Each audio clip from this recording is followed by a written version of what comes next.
The day we buried my father, the whole town of Sorrel held its breath, and it wasn't grief that did it. It was the man standing at the back of the churchyard with his hat in his hands and a colt under his coat that every soul there had heard a story about. They were more afraid of him than they were sorry for us, and we were two orphans with the dirt still wet on a fresh grave. I was 10 that autumn. My sister Etta was 6 and didn't yet understand that gone meant gone. She kept asking me when Pa would come up out of the ground, and I kept not answering, because I was a boy and I had no words big enough for it. We stood at the lip of that hole in our Sunday clothes, which were really just our least torn clothes, and the wind came down off the latter hills carrying the smell of cured grass and the first cold of the year. And the preacher said the things preachers say, and not one person in that crowd of 40 would look me in the eye. They looked at him instead, Eli Quaid. They called him the gun from Rooter's Gap, and they said it low, the way you'd say the name of a sickness. He was not a tall man, but he took up room the way a loaded thing does. Gray had got into his beard, and the corners of his eyes and his hands, folded over the brim of his hat, were scarred across the knuckles and steady as stone.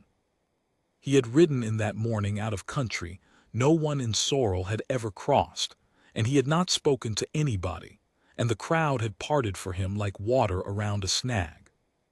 When the preacher finished and the men took up their shovels, Eli Quaid put his hat back on and walked straight through the parting crowd to where my sister and I stood, and he went down on one knee in front of us in the cold churchyard dirt, and he looked at me the way no grown person had looked at me since Pa took sick. "You'd be Wesley," he said. His voice was lower than the ground. "Wheeze," I said, because Pa had always called me Wheeze. "Wheeze." He nodded as if I'd told him something he'd been needing to know. Then he looked at Etta, who had stopped crying out of pure surprise, and something in his hard face moved just at the mouth and was gone. "And this is Etta." "How'd you know her name?" I said. I meant it to sound brave, and it came out small. "Your father told me." He let that sit. The shovels had started behind us, the soft, awful sound of earth going down onto pine. He didn't flinch at it, and I loved him a little for that even then, before I had any right to. Tom Hale and I rode some hard country together a long time ago. He pulled me out of a river once when I'd have been glad to drown. A man doesn't forget a debt like that. He paused. 3 weeks back he sent a letter. Took its time finding me. It said he was failing, and he had 2 children and no people left. And it asked me one thing. "What?" I said. "It asked me to come keep you." He said it plain, no softness laid over it to make it go down easier, and that was the first thing I ever understood about Eli Quaid, that he would not lie to you to spare you, not ever, and that this was a kind of respect rarer on that frontier than gold. I came. Behind us, Mayor Dorsey cleared his throat. He was a round, soft man who sold dry goods and owned the second-best house in Sorrel, and he had appointed himself, in the 4 days since my father died, the chief authority on what was to become of us. He had already told me, in that gentle voice that men use when they are about to do you harm, that the county had a home for children up at Pell's Junction, a good, clean place, and that Etta and I would be looked after there. And that of course they couldn't always keep brothers and sisters together, but that was the Lord's way, and we'd understand it when we were older. "Mr. Quaid," the mayor said now, edging close but not too close. "A word. These children are a matter for the county. There are arrangements, papers. A man can't just—" Eli Quaid stood up off his knee, slow, and turned around, and he did not raise his voice or his hand. He only looked at the mayor for a long, quiet moment, and the mayor's words ran out of him like water out of a cracked jug. "Tom Hale named me," Eli said. "It's in his hand and his blood's on the same page. I'll keep his children." He let a beat go by. "Unless there's a man here who wants to tell me I won't." Nobody wanted to tell him that. 40 people studied their boots. The wind came down off the hills. And then a woman's voice, clear and not afraid, said, "There isn't, Mr. Quaid." And it's the first sensible thing said in this churchyard all morning. I turned, and so did the whole crowd. and there was Miss Tamsin Locke. She was our school teacher.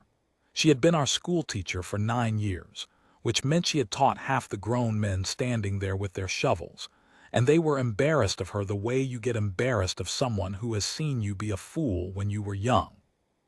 She was a tall, plain woman somewhere past 30, with ink on her fingers and her dark hair pinned up severe, and the town had a word for women like her that they used behind their hands, spinster, they said, as if it were a thing she'd done wrong instead of a thing that had simply not been offered to her. No man in Sorrel had ever come up her walk with his hat in his hand. They'd decided about her a long time ago, the way a town decides things, all at once and never again. But here is what the town had never bothered to notice. When my mother had died, 4 years gone, of the same low fever that finally took my father, it was Miss Locke who had come to our cabin in the dark with broth and clean cloth. When Etta was born too small and too soon, it was Miss Locke who sat up with her 3 nights running. For 4 years, while my father grieved and worked himself toward the grave, Miss Tamsin Locke had quietly mothered the 2 of us, kept us fed when the cupboard was bare, kept us in school when Pa needed our hands, kept Etta's hair braided and my temper checked, and both of us, somehow, believing we were worth the trouble. She had done it without being asked and without being thanked, the way the good ones do, and the town had looked right past it because it did not match the story they had decided to tell about her. She crossed the churchyard now and put one hand on my shoulder and one on Etta's head, and she faced Eli Quaid square, this terrible quiet man, and she was not afraid of him either. "I've fed these children for 4 years," she told him. "I don't intend to stop because their fathers passed, so whatever you mean to do, Mr. Quaid, you'll be doing it with me underfoot."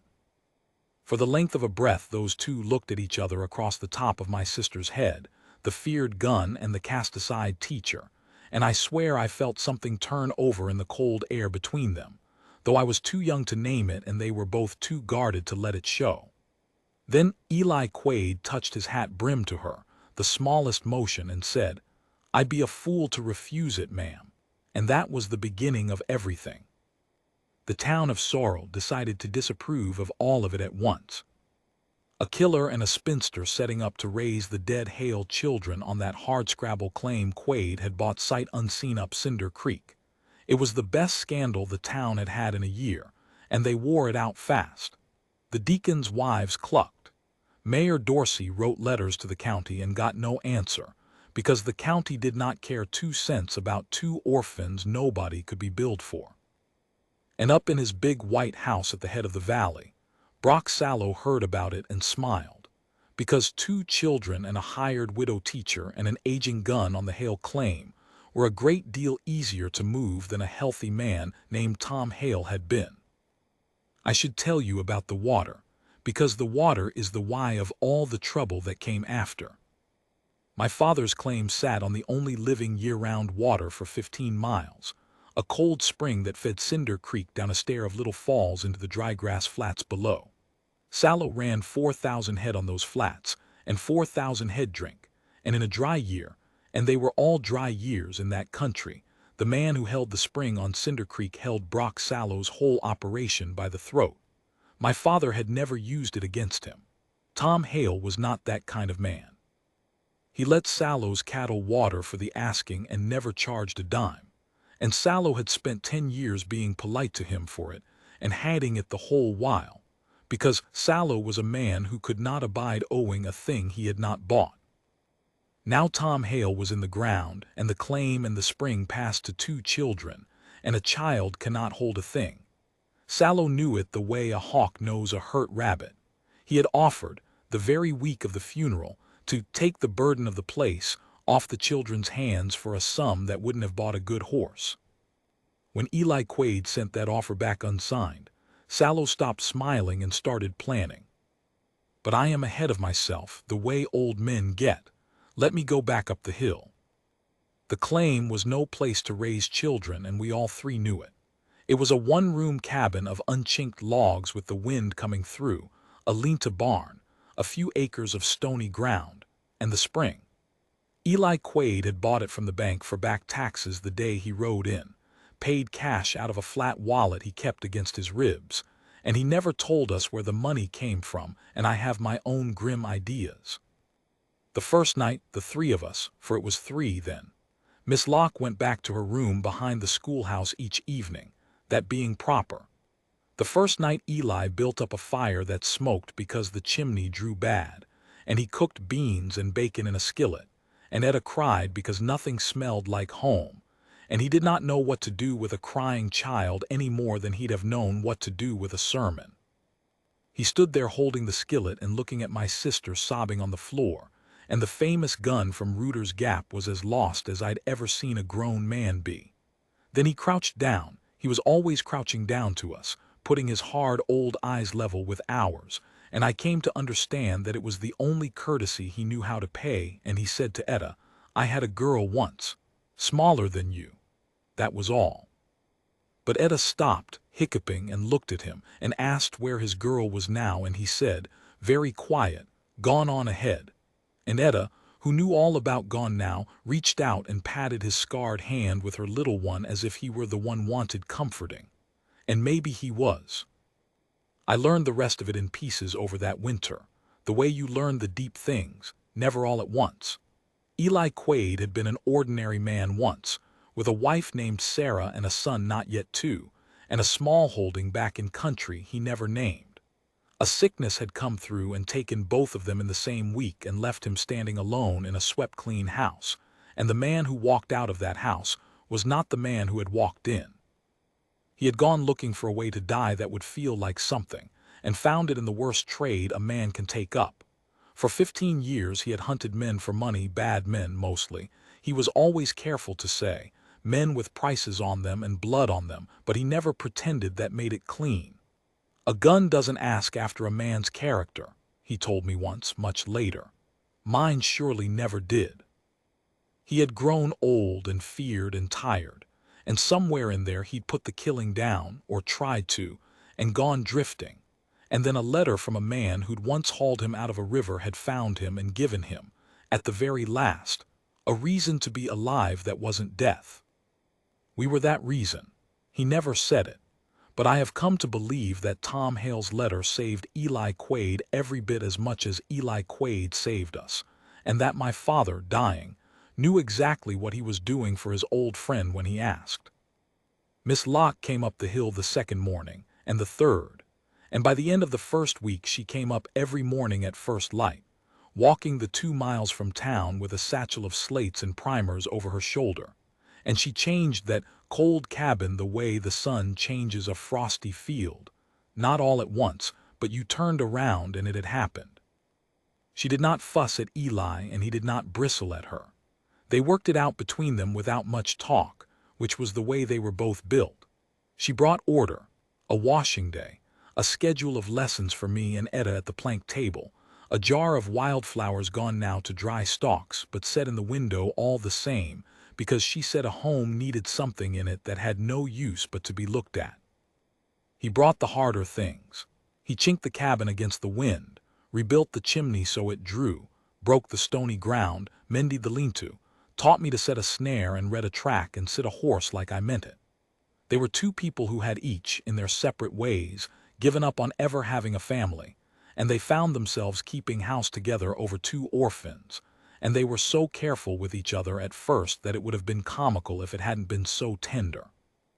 I watched it happen. Children always watch. Grown people forget that we are watching, and they show us the truth of themselves when they think the only eyes on them are too young to count.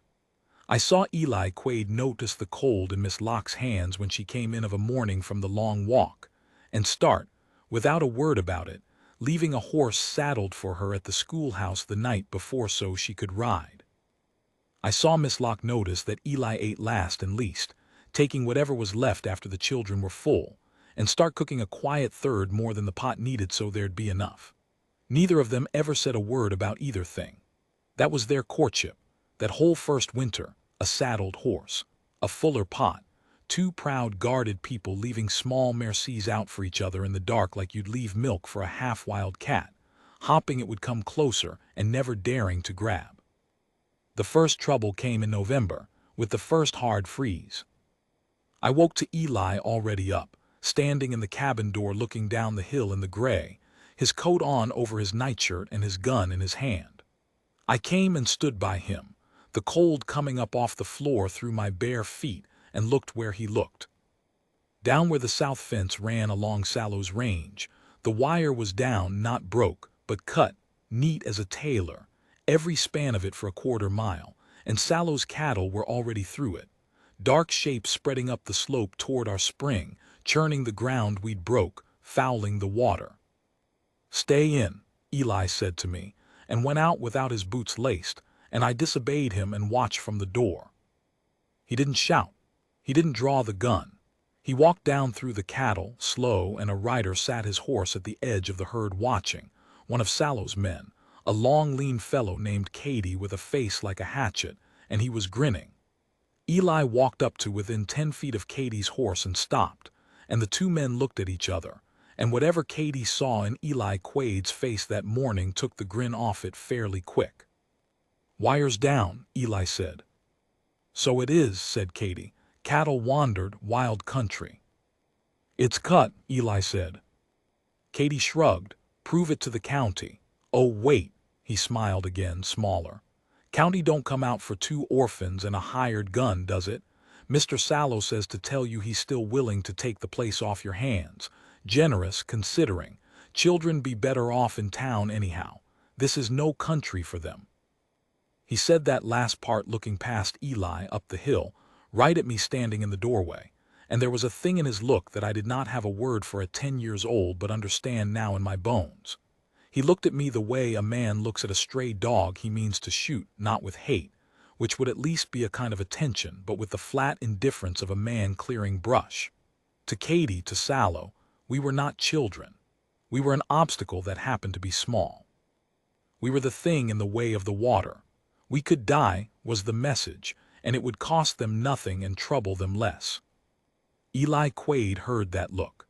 I saw his shoulders settle, the way a man settles before he does something he has decided on, and for one cold instant I thought I was about to see why the whole territory was afraid of him. He didn't, he let the breath out. "Take your cattle back through your own gate," he said, "and tell Sallow the place isn't for sale and that I read his offer plain. Then ride off this claim and don't come back on it." He turned his back on Katie, on an armed man, his back, and walked up the hill to us, and Katie sat there a long moment, and then he gathered the cattle and drove them back down through the cut fence, because there are men a wise fellow does not shoot in the back even when invited, and Katie, whatever else he was wise about that. Miss Locke had come up early and seen the end of it. When Eli got to the cabin, she had the door open and the fire up, and she handed him his coffee and said, "Lo, so the children wouldn't hear. He cut the wire to bait you. He wants you to do something he can hang you for, so the children have no one." She had it exactly. She always saw the whole board. "I know it," Eli said. "Then you can't give him what he wants." "I know that too." He drank the coffee. His hands were steady, but I saw, because I was always watching, that it cost him to keep them so. "There's a country in me, Tamsin, that knows the short way out of this. Knows it the way you know your letters. It would take me about 4 seconds, and it would be the easiest thing I ever did, and the children would be safe by noon." He set the cup down. "And it would put me back to being the man your town's so afraid of, and I don't want to be him in front of those two, not ever again. So I'll take the long way, even if it's the harder one." He looked at her. "You'd best know what you've signed on with. Half this valley would have shot Katie this morning and the other half would have cheered. I'm trying not to be either half. I'm not always going to manage it." It was the most words I ever heard him string together at once, and he said them to her, and she heard the whole man inside them. She put her ink-stained hand over his scarred one on the table, the first time I ever saw her touch him on purpose, and she said, "I know exactly what I've signed on with, Eli. I signed on the day I crossed that churchyard. You're not the man they're afraid of. You're the man who walked away from Katie when Katie wanted you not to. That's a different man entirely, and the difference is the only thing that's ever mattered." He turned his hand over under hers so they were palm to palm. They didn't say anything else. They didn't have to.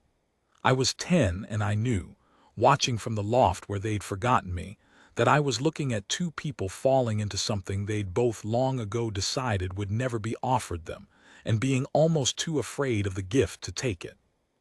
That was the winter that made us.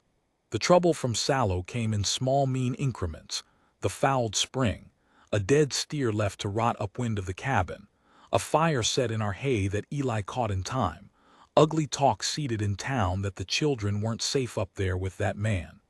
And every increment failed to do what it was meant to do, which was to break us or to break Eli into the gun they could destroy.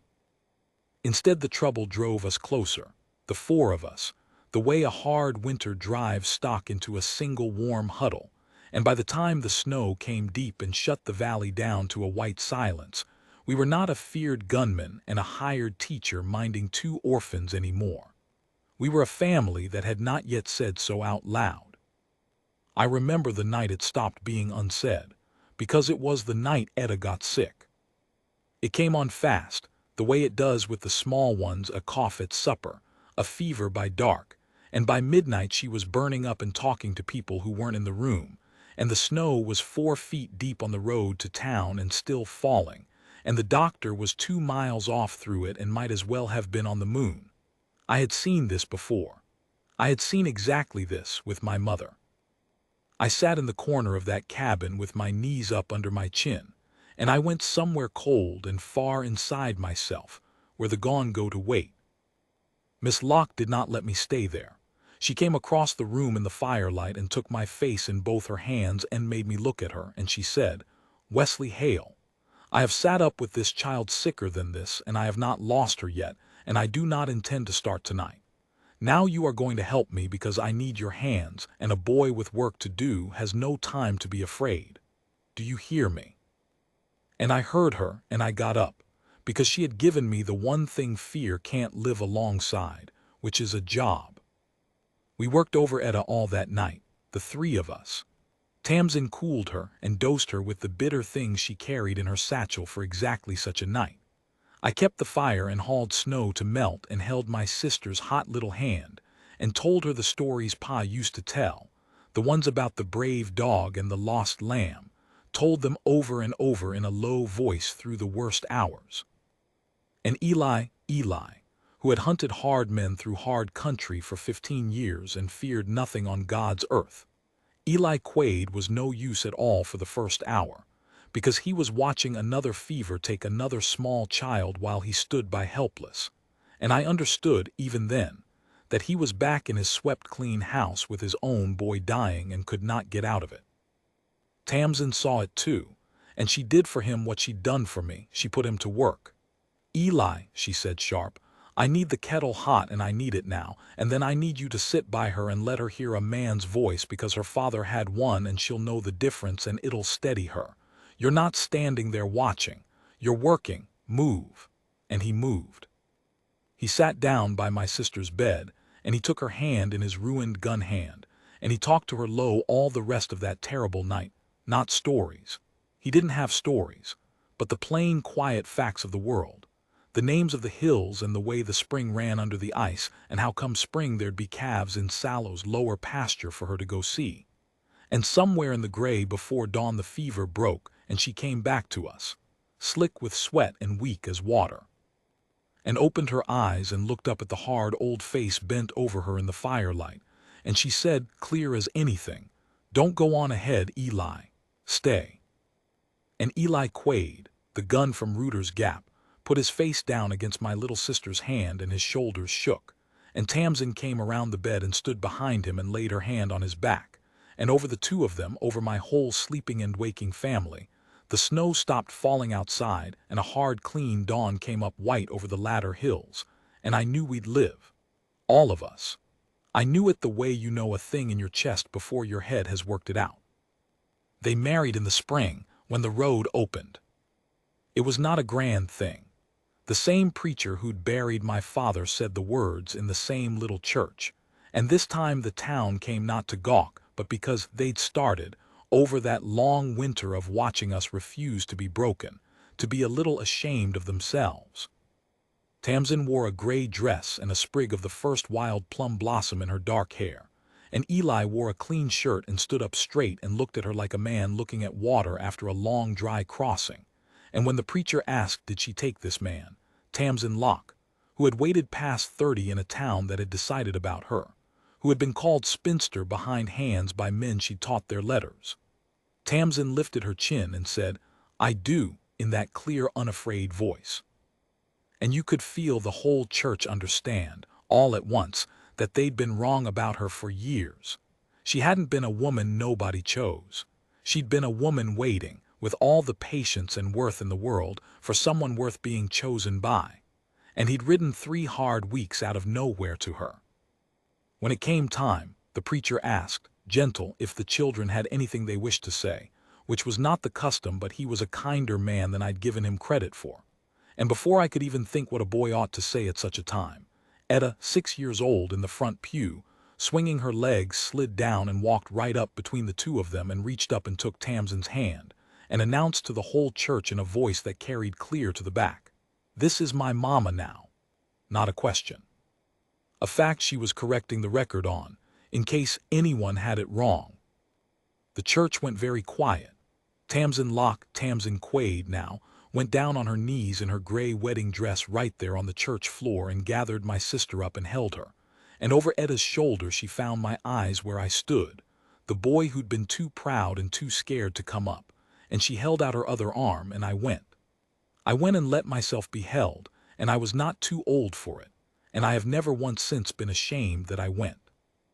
Eli's hand came down on my shoulder, that scarred, steady hand, and the 4 of us were tangled up together on the floor of that church in front of the whole town of Sorrel, and somebody started clapping, and then everybody was, and that is how the Quaid family was made.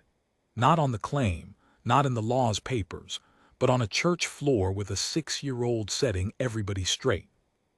I would like to tell you the trouble ended there, but Brock Sallow was not a man to be shamed out of what he wanted, and the wedding only made it worse for him, because now there was no chance of the children being scattered and the place falling loose. Now there was a family on his water, and families put down roots, and roots are hard to pull. So through that spring and into the summer he made his last play, and it was the worst one, and I'll tell it because it's the end of the story, and because it's the night I learned, finally and forever, exactly who my father was. My second father, the one I chose, who chose me back. It was July, and dry, the worst dry in 10 years. The flats below us were turning to powder and Sallow's cattle were dying for want of water, and the spring on Cinder Creek was the only living water left in that whole burned country. Eli had let Sallow's stock keep watering all along, same as my first father had, free for the asking. Because Eli said a man who'd let cattle die of thirst to spite their owner was a man who'd lost his soul along the way somewhere, and he'd already misplaced his once and didn't care to do it twice. But Sallow couldn't stand to be given a thing. He wanted to own the water outright, so that no man could ever again let him have it as a kindness. And he had run out of small, mean tricks. So he came up the hill himself, on a Sunday evening, with 11 mounted men behind him. Eli saw the dust a long way off. He had time. He sent Tamsin and Etta into the cabin and told them to bar the door and not open it for anything. And Tamsin, who knew the whole board, didn't argue, only stopped in the doorway and looked back at him, and a whole marriage's worth of words went between them in that one look, and then she shut the door. Me, Eli kept by him. "You're past the age of hiding," he said, "and a man ought to see how a thing like this is done, so he never has to wonder." I have thought about that sentence every day of my life. He didn't mean the shooting, he meant the standing. They came up and spread out in a half circle in our yard, 11 hard men and Sallow at the center of them on a tall blood bay horse, fat and sweating in a good coat, and Katie at his right hand with that hatchet face. Eli stood alone in front of the cabin with me half a step behind him, and he had his gun, but it was holstered, and he kept his hands easy and away from it. And that, I came to understand, was the whole of his strategy, and it took more nerve than any draw. "Quaid," Sallow called down, "I've come to settle this. My cattle are dying. You're sitting on the only water in the valley with 2 brats and a schoolmarm, and the time for being neighborly is past. I'm buying the spring, here's the price. He threw a paper down into the dust. It's fair and it's final. Sign it, take your borrowed family and go.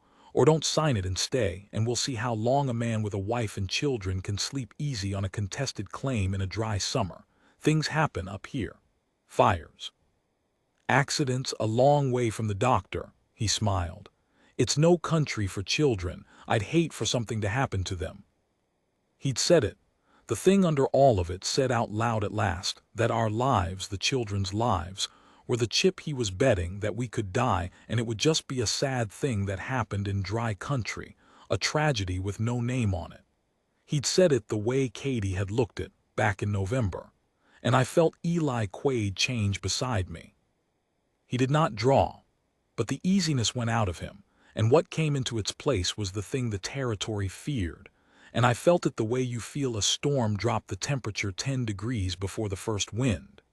He took one step forward and he spoke, and his voice was not loud, but it carried to every man in that half circle and past them, down the hill, across the dry valley, into the rest of all our lives.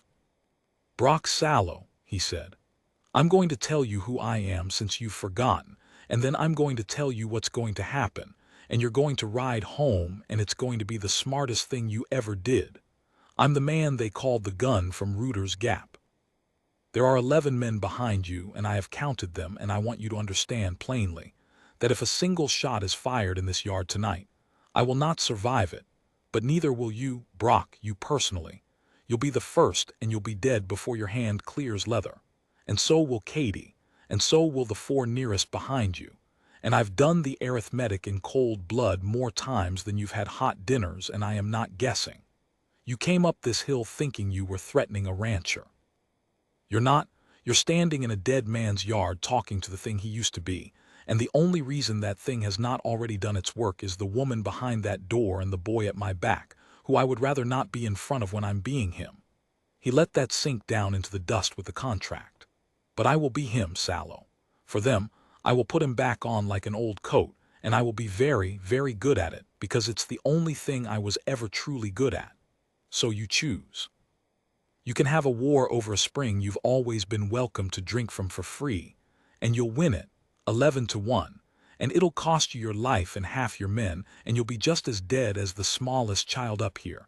Or you can turn your horse around and ride home and water your cattle tomorrow like always, on a kindness, and live to be an old man. There's the 2 roads. Pick one. Nobody moved. The dry wind walked through the yard. Sallow's face had gone the color of tallow, because he was a bully and bullies are cowards bone deep, and he had just been made to look his own death in the eye and found he did not want it after all, not for any water in the world. And his men were not paid enough to die for one fat man's pride over a spring. They'd all watered their own horses at for free, and they knew the name from Ruther's Gap same as everyone. And one by one I watched the fight go out of them like air out of a punctured skin. Katie's hand, which had been creeping, stopped creeping and lay still on his saddle horn.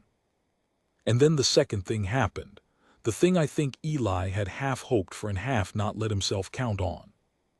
Down the hill from the direction of town came more dust, a lot of it, and up out of it rode maybe 20 men of sorrow, the same men who'd looked at their boots in the churchyard 9 months before, the same men who'd called Tamsin spinster and Eli killer, and they had their rifles across their saddles, and they reined up at the edge of our yard between Sallow's men and the road home, and the man at their front was Mayor Dorsey, of all people, looking terrified and resolved in equal measure, and he said, in a voice that shook only a little, "That's enough, Brock.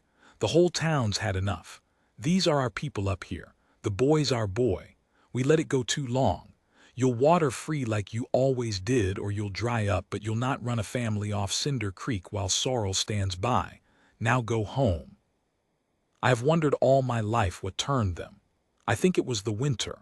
I think it was watching, all those months, a feared man choose the long hard road over the short easy one, again and again, for the sake of 2 children that weren't even his, and a woman they'd written off prove herself worth 10 of any of them, until the town's own shame got too heavy to carry, and they had to set it down by doing one right thing. Eli always said people were better than they let themselves be, and that all most of them needed was for somebody to go first. He went first, that whole year. The town just took a long time to follow. Sallow looked at the 11 men who'd lost their nerve and the 20 who'd found theirs, and he did the arithmetic Eli had handed him, and he was many low things, but he was not a fool with his own life. He yanked his blood bay horse around. "This isn't finished," he said, but it was, and everyone in the yard knew it was, and there's no smaller sound in the world than a powerful man saying this isn't finished when it plainly is. He rode down the hill with his men trailing after, and the sorrel men sat their horses until the dust of them was gone over the flats, and then Mayor Dorsey looked at Eli, and Eli looked at Mayor Dorsey, and the mayor took off his hat to a man he'd called a killer to his face and said, "Mr. Quaid, we'd be obliged if you'd consider taking the Marshal's star. Town could use a man who knows how to keep the peace without spending it." And Eli Quaid laughed. I'd never once heard him laugh, a short surprised bark of a thing, and said he'd think on it, and he never did take the star, but he never had to. After that night, nobody in that country troubled the Quaid family on Cinder Creek ever again. The cabin door opened. Tamsin came out into the last of the light with Etta on her hip, and she crossed the yard to Eli, and she didn't ask was he all right because she could see he was, and she didn't scold him for the risk because she'd known what she signed on with and had said so on a church floor. She just stood close in against his side, the four of us together again in our own yard, and she said, quiet only for us, "Well, I suppose they know now what I always knew." And Eli put his arm around her, and his hand on my shoulder, and Etta reached out from her mother's hip and grabbed a fistful of his shirt, and we stood there and watched the dark come down soft over the ladder hills, and the spring ran under it all the way down the valley, free for the asking, the way the good things ought to be. I am an old man now, older than Eli was that night in the yard, which is a strange thing to be. The cabin is long gone. There's a good frame house on the spot where it stood, the one I raised my own children in, and the spring still runs. Etta married a doctor down in Pell's Junction and had 6 of her own and outlived him and is still going, ornery as ever, correcting everyone's record. Tamsin and Eli lie up on the hill near my first father, the 3 of them, the man who gave me life and the 2 who gave me a life worth having, and I go up most Sundays and pull the weeds and don't say much, because they were neither of them people who needed much said. People ask me sometimes, the young ones who have heard the old stories, they ask if it's true about Eli Quaid, the gun from Rooter's Gap, all the men, all the hard country. And I tell them it's true, every word. He was the most dangerous man any of them ever heard tell of. And then I tell them the part the stories leave out, which is the only part that ever mattered. That the most dangerous man in the territory spent the last and best years of his life chinking a cabin against the wind, and learning to braid a little girl's hair, and leaving a horse saddled in the dark for a woman too proud to admit her hands were cold, and sitting up through a fever talking about spring calves to a child that wasn't his by blood and was his by every other thing that counts. They expect the gun. They always want the gun. But the gun was the smallest part of him, and he knew it, and he spent everything he had left teaching me the same, that any fool can be feared, and it costs you nothing, and it gets you a half circle of men in your yard wanting to take your water. The hard thing, the thing that takes a real man and takes him every single day, is to lay the easy power down and stand there with your hands empty and your family behind you and choose, over and over, the long road home. He kept a promise to a dying friend he owed his life to. That's how it started.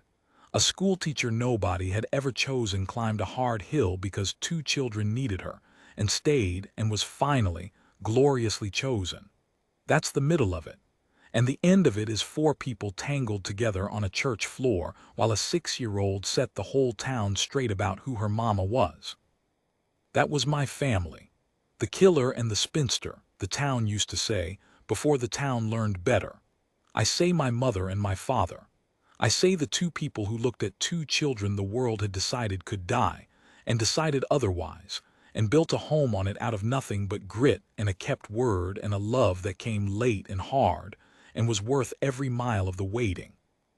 Don't go on ahead, Etta told him that night the fever broke. Stay. He stayed, they both did, and it was everything.